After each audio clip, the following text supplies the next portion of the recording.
As últimas do Verdão agora, claro, por aqui, o Palmeiras querendo ser tricampeão brasileiro, meu amigo. Não vai amaciar no Brasileirão para buscar Libertadores, para buscar a Copa do Brasil. Não, senhor. O Palmeiras quer o tricampeonato do Brasileirão. Vamos ver agora. Prepara para comentar aí, hein, porque essa é das boas. Do Botafogo, a gente vai agora para o perseguidor mais próximo na tabela nesse momento, que hoje é o Palmeiras. E a gente já viu esse filme. E todo mundo que já viu esse filme sabe que não é agradável ter o Palmeiras sempre na sua cola, né? O Palmeiras ainda não assumiu a liderança do campeonato, mas está sempre ali. Está sempre ali. Está no detalhe de assumir. E ontem recebeu o Atlético Goianiense, vitória de 3-1. O que vocês contam pra gente? Olha, o Palmeiras, eu acompanhei o jogo, pega a intensidade do Palmeiras, o primeiro gol, um lançamento, que a gente fala da bola para frente, um lançamento do Gomes de meia, um centroavante, com 5 minutos ali faz 1-0, né? E a sua intensidade de jogo, o Palmeiras é muito grande. Aí o Atlético Goianiense faz um baita golaço ali, um chute de fora da área. E é o que eu digo, o Palmeiras é sempre vertical, sempre quer o gol, não muda a sua intensidade de jogo.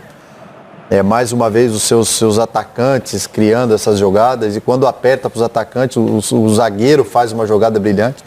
Então o Palmeiras é esse time coletivo que a gente fala muito, né? Essa questão tática hoje ela ficou muito evidente, assim, por isso que todos os treinadores querem um grupo, né?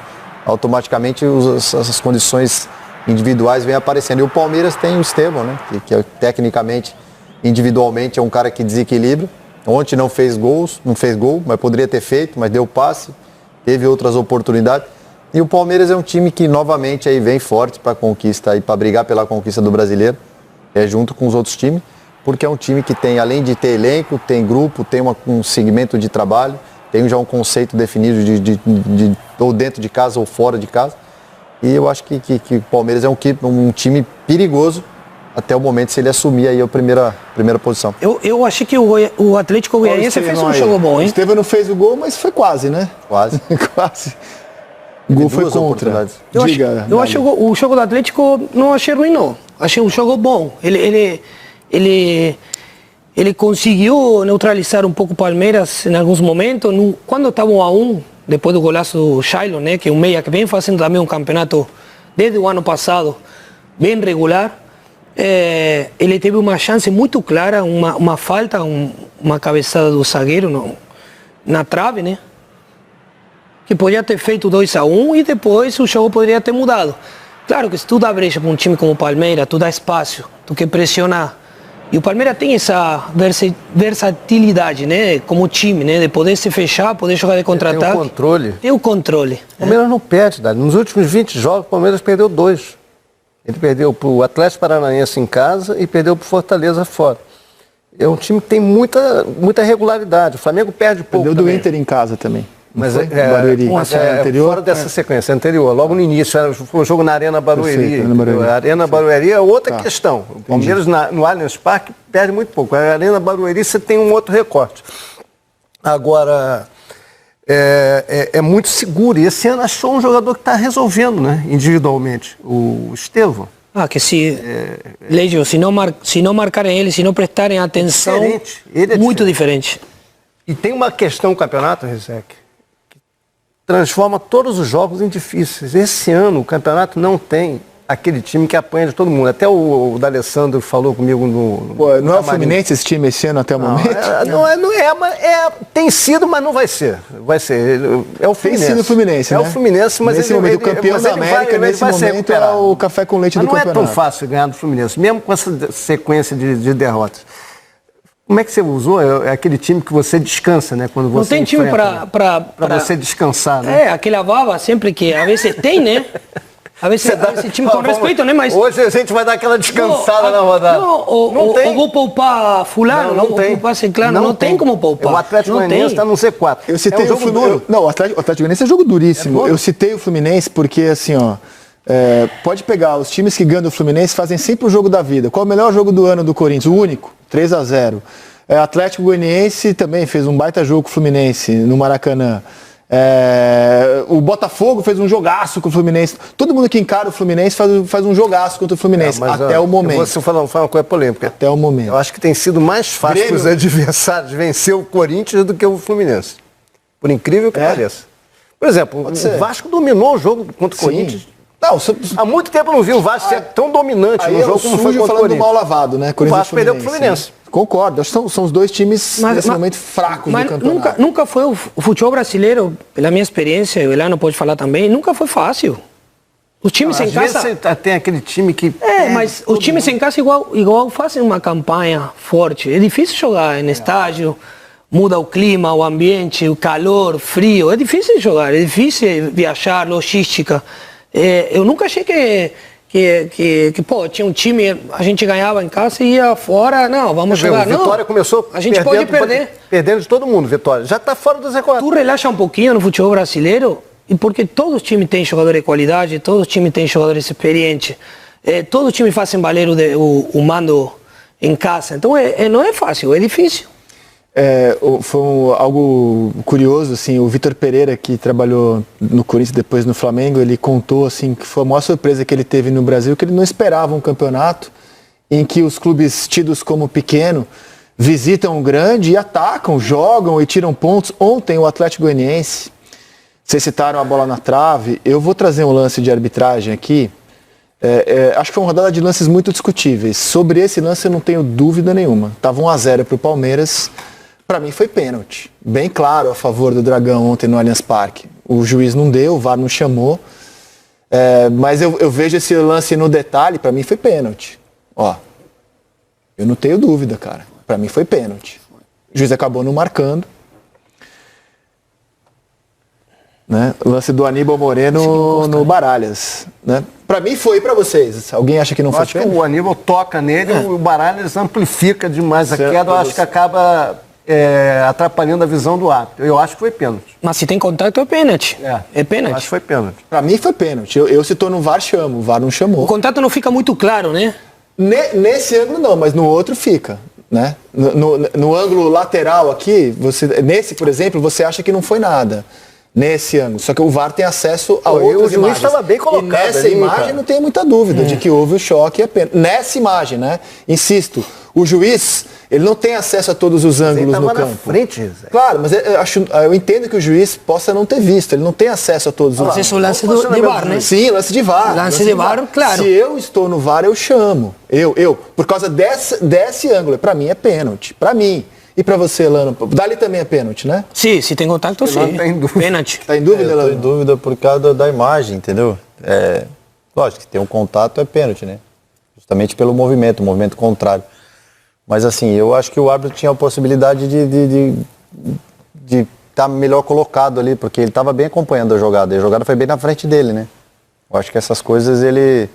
Sei que o VAR tem que chamar, porque é um lance duvidoso, que eu acho que se tem um VAR pode ser utilizado de melhor forma, porque pode decidir, né? O VAR só deve chamar se o VAR tem certeza que há o toque e que é pênalti, né? Porque senão vira uma central do apito, você faz um debate interminável. Se o VAR não teve certeza, é que eu, com aquela imagem, tenho certeza. Mas nem as câmeras que a gente tem, por melhor que sejam, em alguns momentos, são capazes de elucidar um lance. Vocês vão ver daqui a pouco, quando a gente for debater outras polêmicas da rodada, tem lance que eu já vi, cara, mais de 10 vezes e eu não consegui ter uma certeza. Se foi, se não foi. A gente já vai entrar em outros lances da rodada. Sem desmerecer em nada a vitória do Palmeiras. Só acho que esse lance, na minha opinião, foi pênalti. O Elano está em dúvida para você, Lédio? Acho que foi pênalti, mas acho que o Baralhas dá uma amplificada na queda que pode ter atrapalhado o julgamento do VAR e do árbitro. Ok. Mas acho que foi pênalti. Não temos um consenso aqui. O Elano está na dúvida. Não temos um consenso. O que a gente tem um consenso é de que o Palmeiras jogou melhor do que o Dragão. Né? Isso aqui é consenso. E Elano, a gente já colocou o Estevão 7 vezes na seleção da rodada. Aí hoje a gente, já vou dar um spoiler, hoje o Estevão não entrou, a gente viu gente brilhando mais, mas qual a nota da atuação do menino Estevão? A gente erra em não colocá-lo na seleção da rodada dessa vez? Cara, o Estevão, ele não joga mal. Ele, por exemplo, vamos dar para ele ali 7,5, ele perdeu 2 gols, ele deu o passe para um gol.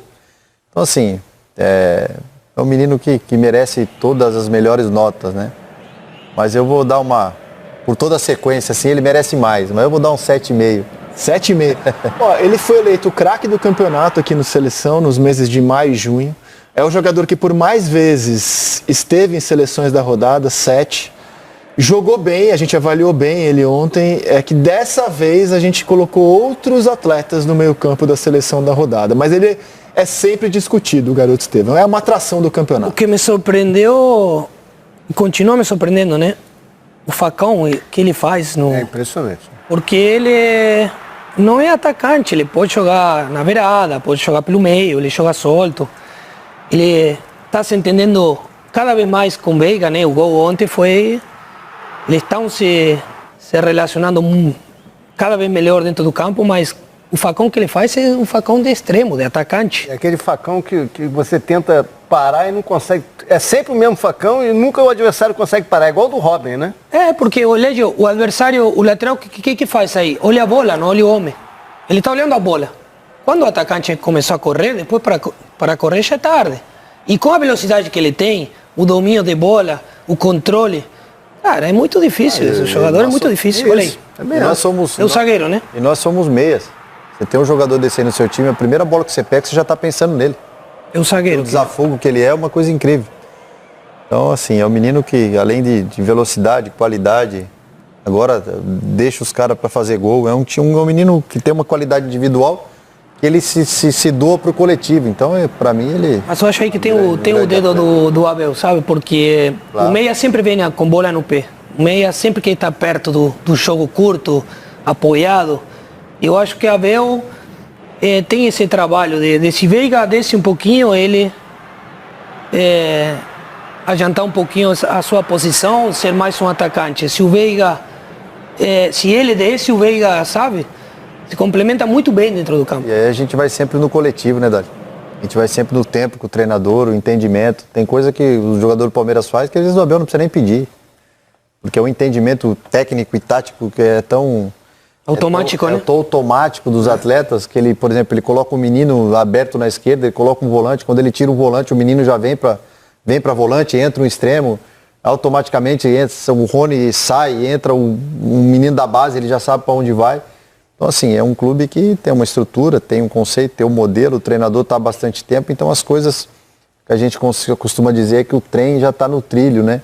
E automaticamente todo mundo que entra dentro desse contexto de trabalho, as coisas fluem. Aí você pega formando muita qualidade, as qualidades individuais com experiência, mais as qualidades individuais com a juventude. Aí é uma coisa que tem tudo para dar muito certo, né?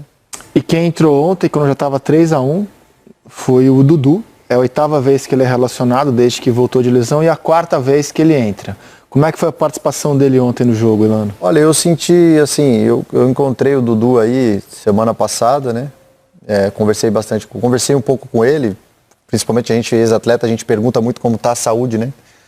E o Dudu tem entrado, lógico, o cara quer sempre estar jogando cada vez mais, eu senti que ele entrou nesse jogo um pouco triste, sabe? Eu não senti ele, assim, bem à vontade, né? Porque o Dudu é um cara que é a cara do Palmeiras, a cara desse Palmeiras campeão, assim, né? Que conquistou Libertadores, brasileiro. Lógico que ele vem de um ano aí muito difícil de lesão, mas é um cara que ele vai conseguir entregar mais. Eu acho que quanto mais ele jogando agora, o rendimento, a intensidade do jogo, ela é muito alta. Mas o Dudu, ele ainda está se readaptando aí depois da lesão. Ele ainda não jogou mais que 30 minutos, né, em uma partida, nas 4 vezes que o Abel colocou em campo, e ontem colocou com 3-1, né, o placar já construído. Muito desgastado, né? Desgaste deixa qualquer um vulnerável, né? Não deve estar sendo fácil para ele nesse momento no Palmeiras, né? Depois de tudo que aconteceu, você tem que ter muita casca. Ele tem, né? Mas... A torcida recebeu bem ele, né? Ontem. Isso é um ponto legal e positivo ídolo, pro jogador, né? Que está voltando.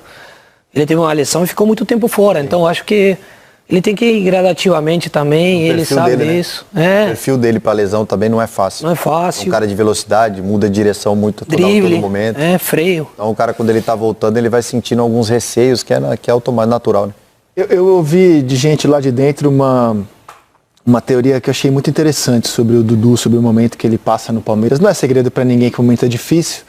A presidente do Palmeiras não gostou dele ter procurado o Cruzeiro, ter fechado com o Cruzeiro. Isso é público, ela mesma já disse com todas as letras isso. No Redação Sport TV, quando houve a possibilidade de troca com o Flamengo, pelo Palmeiras rolaria tranquilo a troca pelo Gabigol. Mas assim, por que o Dudu, de onde veio a notícia de que o Dudu teria um desconforto? O Dudu não tem problema nenhum, assim, problema com o Abel, mas de onde haveria um certo desconforto dele para ter procurado o Cruzeiro? E a explicação que eu ouvi me pareceu muito boa, cara. O Dudu, o melhor momento dele no Palmeiras foi em 2018, com o Filipão. E o Filipão, você que acompanha o futebol já deve ter ouvido todos os relatos possíveis sobre isso, é um treinador mais paternalista, assim, de vem cá meu filho, você é o cara, você é o meu cara. E o Abel, cara, é europeu, assim, é diferente, ele tem um distanciamento. O Abel trata, é o que eu ouço de muita gente no Palmeiras, o Abel trata o Fabinho, o John igual ele trata o Dudu, o Veiga. Pro Abel, cara, eu já contei isso aqui. O Endrick ficava reclamando que ele saía nos jogos, pro Abel não interessava se era o Endrick, se era... O GPS apontou que está correndo menos, o Abel tira. E essa diferença assim, de tratamento, o Dudu sente um pouco, pelo tamanho que ele tem no Palmeiras, e talvez ele queresse ser um pouco mais mimado pela comissão técnica, e não é o estilo da comissão técnica do Palmeiras, tão vitoriosa. Que isso pode ser essa a origem do desconforto que levou o Dudu, porque foi iniciativa dele procurar o Cruzeiro. Achei a explicação boa, para mim fez todo o sentido do mundo, conhecendo um pouco do Dudu também, vendo de fora, evidentemente. Você também notou essa diferença de treinador brasileiro para europeu? O europeu é mais distante, assim, mais frio, não tem essa coisa que alguns treinadores brasileiros têm com alguns jogadores. Não tem essa diferença o brasileiro e o europeu, né? É que é o perfil do treinador, né? Por exemplo, eu trabalhei com o Frank Rijkaard, de relacionamento, assim, foi um cara fantástico, diariamente, de trabalho. O Sven, na Inglaterra, a mesma coisa. Um cara que levava flores para as funcionárias toda semana. Que levava o jogador, às vezes convidava para ir tomar café na sala dele. Aí depois eu trabalhei com o Mark Hild, por exemplo, que o cara nem olha na tua cara. Entendeu? É um cara que esquece. Faz o que tem que fazer e se reclamar, não interessa, não tá nem aí para você. Né? São perfis de treinadores. É lógico que tem o jogador que tem o perfil, tem o cara que gosta do treinador que cobra mais, que tira cada vez mais dele, e tem o jogador que gosta dessa proximidade. Ele às vezes está sentindo alguma dificuldade, fala pro treinador, o treinador dá essa abertura. Pode ter acontecendo, né? Porque às vezes o cara quer uma abertura para explicar alguma coisa, e às vezes quando o treinador também não dá essa abertura. O Filipão é esse cara, né? Meio paizão, você é o cara, eu tô com você, o time é você é o cara. O Abel não é assim, porque eu fui um cara que eu sempre tive muitas dúvidas, eu jogando. Por quê? Porque eu era um cara que eu não era parte principal do time. E muitas das informações que era, o fulano tá vindo pro clube, quem vai ter que sair? Aí muitas das vezes o que eu fazia? O treinador me dava a liberdade e eu perguntava para ele, professor, tá acontecendo isso está me trazendo uma certa insegurança, tal. Muitas das vezes ele me dava a resposta, não, pode ficar tranquilo porque tá acontecendo isso, é natural, mas o que você tá fazendo, seu papel é esse. Então isso te deixa leve, né? Então, muitas das vezes o Dudu está com algumas dúvidas, também não posso afirmar que o Abel também não faça isso, né?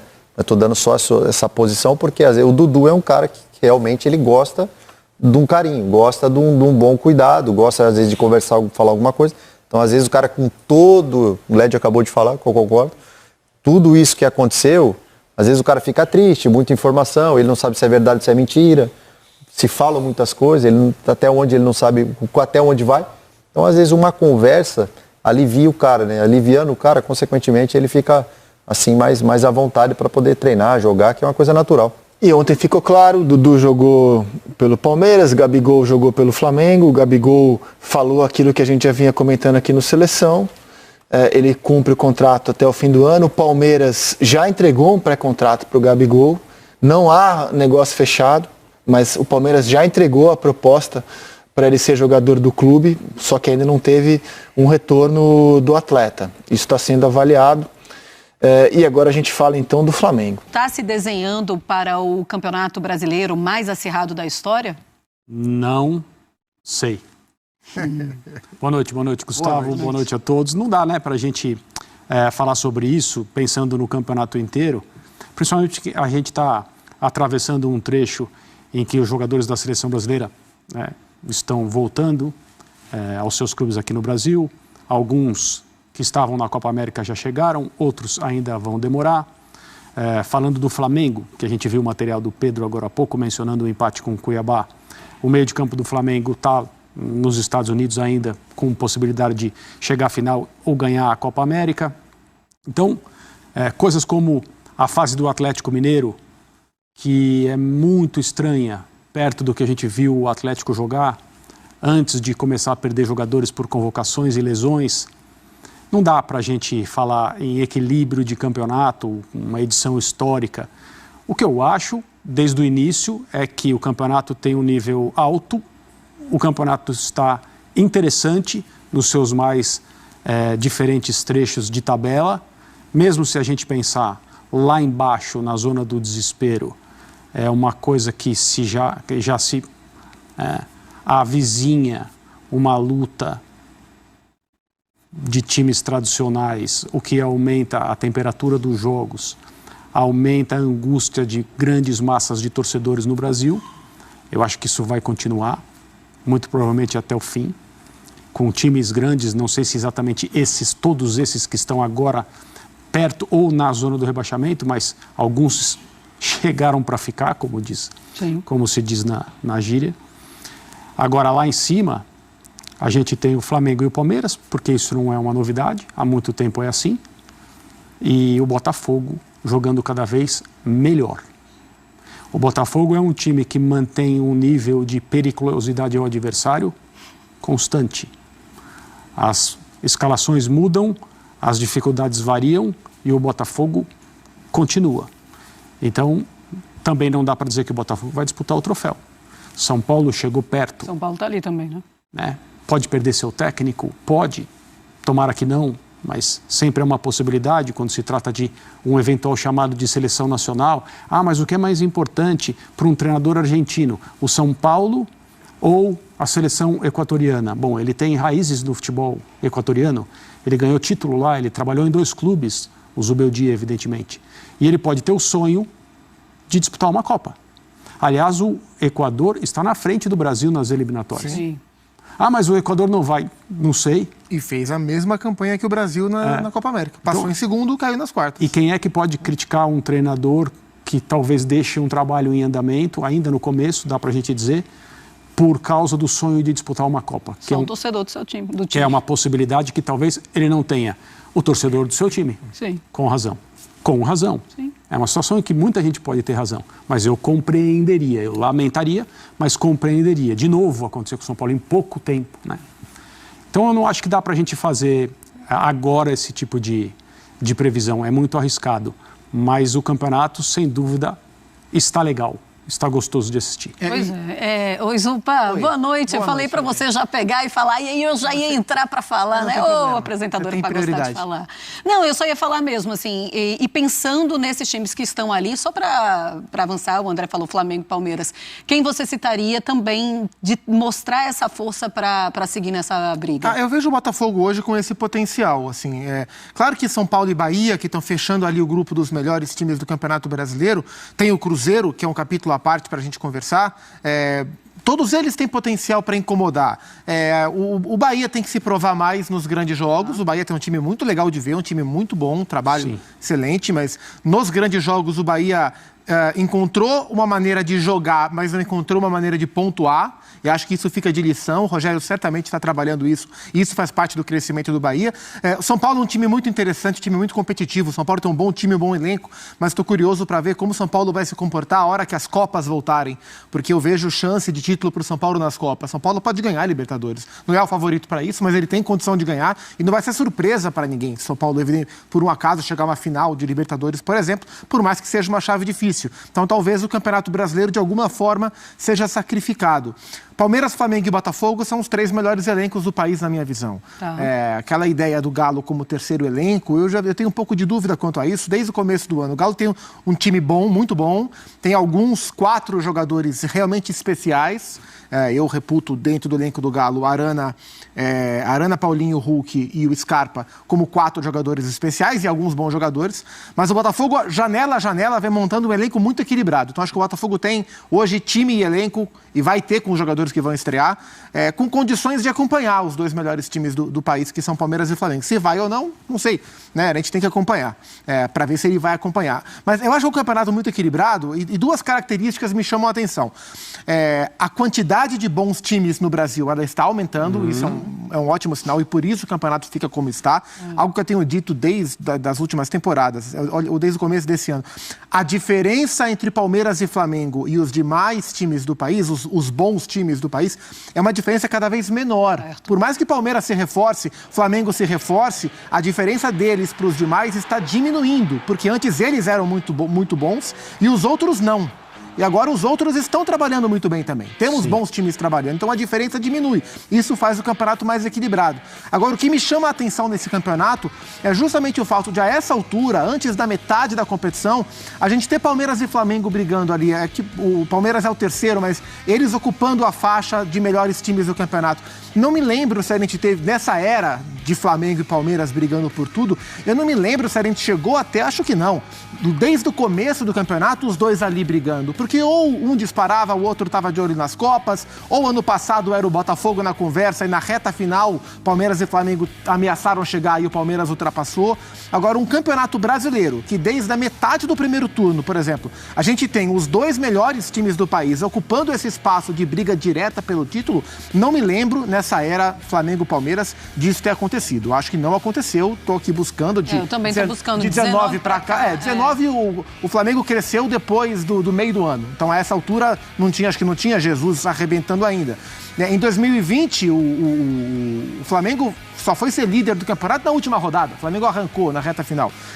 Em 21 era o Atlético Mineiro brigando sozinho, não teve concorrente. Em 22 o Palmeiras disparou e no ano passado era o Botafogo que estava brigando, Flamengo e Palmeiras patinando essa altura do campeonato. Então acho que a gente nunca teve uma briga, se essa briga for a briga até o fim do campeonato, uma briga tão longa de Palmeiras e Flamengo nos pontos corridos. Isso é inédito nessa era tão forte desses times e dá um molho para o campeonato.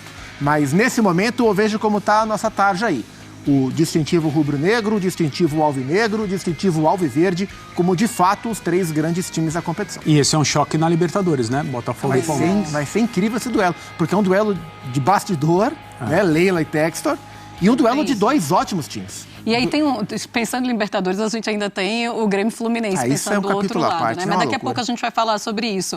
Agora sim, André, a gente em algum momento olhava para esse Botafogo e como ele perdeu força no final do campeonato passado e a gente pensava, vai chegar 2024 e não vai conseguir ter essa força de início de campeonato brasileiro. E a gente está vendo um Botafogo até melhor do que o Botafogo de 2023, só que o Flamengo, o Palmeiras, o São Paulo também crescendo demais com as suas equipes e conseguindo brigar desde agora no Campeonato Brasileiro. E a gente ainda lembra que é um Botafogo que tem reforços para chegar e um Palmeiras com reforços também muito importantes para chegar no restante. No caso do Botafogo, o que eu acho que é primordial é que o trabalho da comissão técnica encaixou, entrou. A gente vê o Botafogo jogar conforme o seu treinador quer. A gente vem conversando sobre isso aqui no Sport Center, no Linha de Passe e outros programas, desde que essa comissão técnica chegou de Portugal e o que ela vinha tentando fazer logo nas primeiras partidas, sem tanto equilíbrio, e depois, quando o elenco compreendeu melhor, isso aconteceu com o tempo, é natural que seja assim, o Botafogo tem um nível de competição que é muito alto. Na semana passada a gente tratou desse assunto. Pessoalmente, eu prefiro o time atual ao do primeiro turno do ano passado, mas eu não vou discutir com o número, é um recorde quebrado. Ninguém nunca fez tantos pontos quanto o Botafogo do ano passado fez no primeiro turno do Campeonato Brasileiro, independentemente do que aconteceu depois. De que vale? Vale para estabelecer um recorde de pontos na primeira metade do campeonato. É isso que os times também estão perseguindo. Isso é um dado histórico importante e favorável e bom para o Botafogo. Houve uma tremenda depressão pelo que aconteceu no final? É claro que sim. E aí, acho que também por causa disso, o problema do Botafogo foi patinar na escolha dos substitutos do Luiz Castro. Né? Mantém um técnico, contrata, depois um interino, contrata. Então, treinadores que chegaram ao clube, ideias diferentes, saíram até que acertou. Acertou com a comissão técnica do Arthur Jorge. O nome foi bem escolhido, o trabalho está entrando, o Botafogo está entregando e está lutando e vai continuar. Então, a minha impressão é que, mal comparando, a situação do Vasco hoje é diametralmente oposta, porque o Vasco está lá embaixo. E o time está funcionando por uma pequena sequência de jogos com um treinador interino. Fica essa dúvida em relação ao que fazer. vai contratar alguém, vai efetivar esse treinador ou vai deixar assim? Porque as coisas estão indo bem e a dinâmica está funcionando. Você não sabe de longe o que é certo, o que é errado, o que pode dar certo. É muito difícil. Essa tomada de decisão, especificamente em relação a comando, quando existe uma substituição a ser feita, é das coisas mais complicadas do futebol.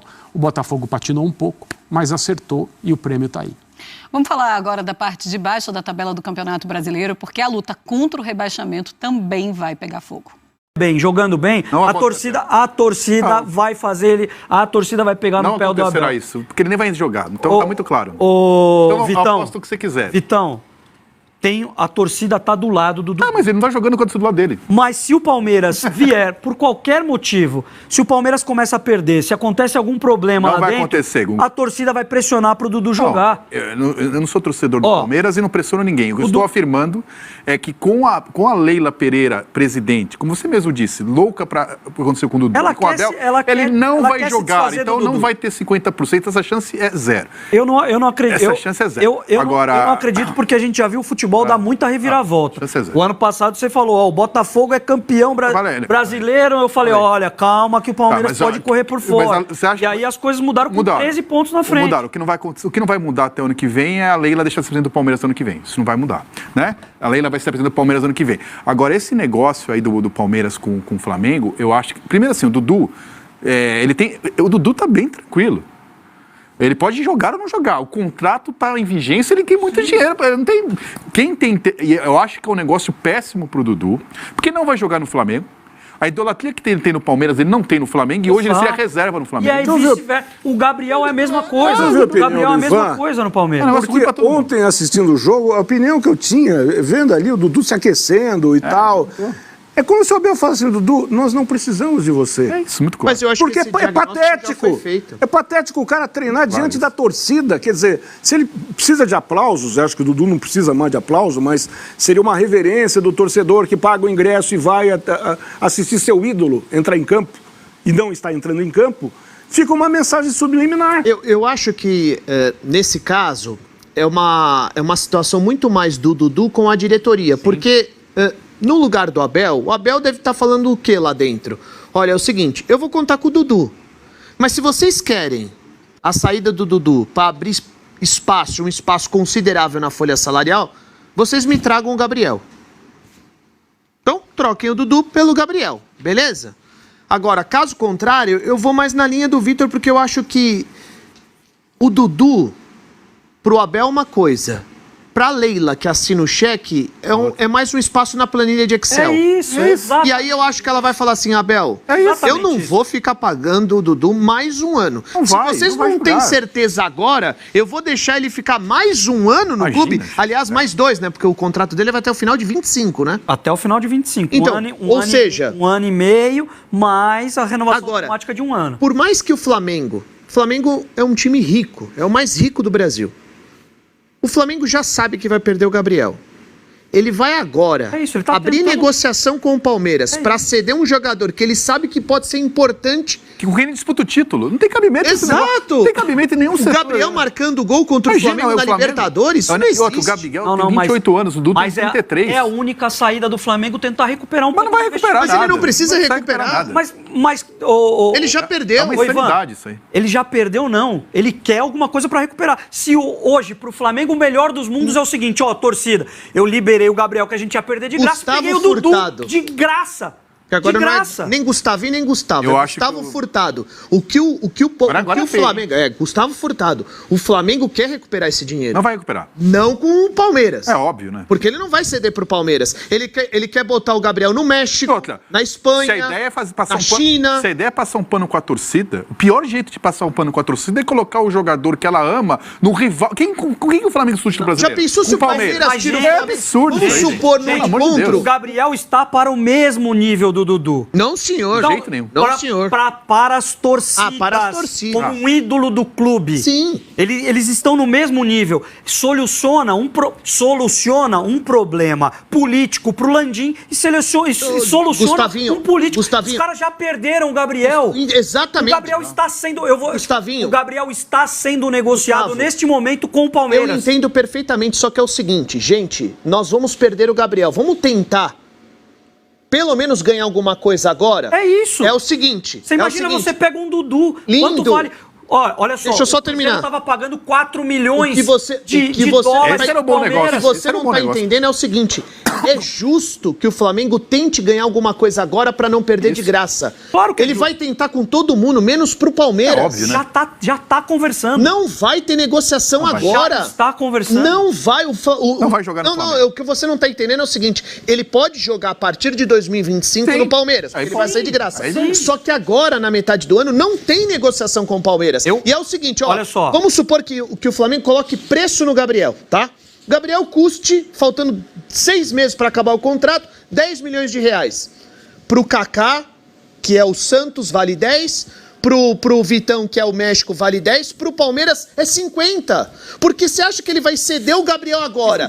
Pro Gabriel depois tirar o Flamengo da Libertadores num possível encontro? Então, isso não existe. Deixa eu te explicar. Ele tem uma multa X com o Flamengo, tá?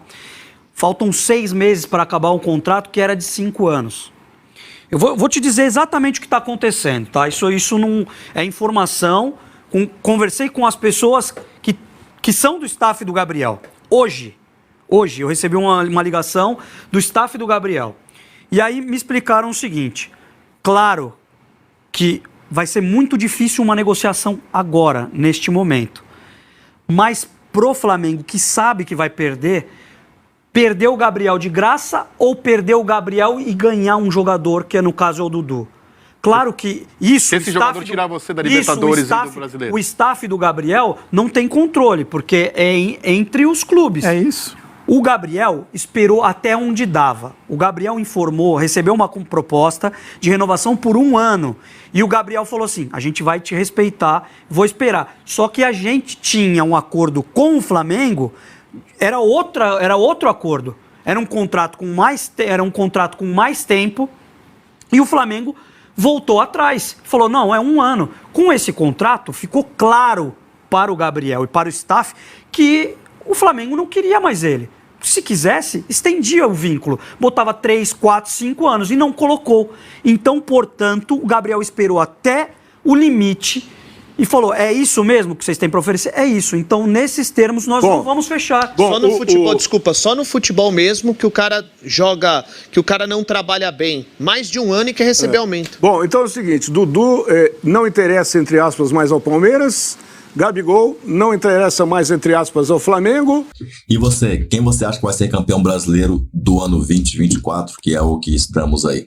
Deixa aí o seu comentário, eu vejo você no próximo vídeo, que pode, claro, ser este vídeo aqui. Avante palestra!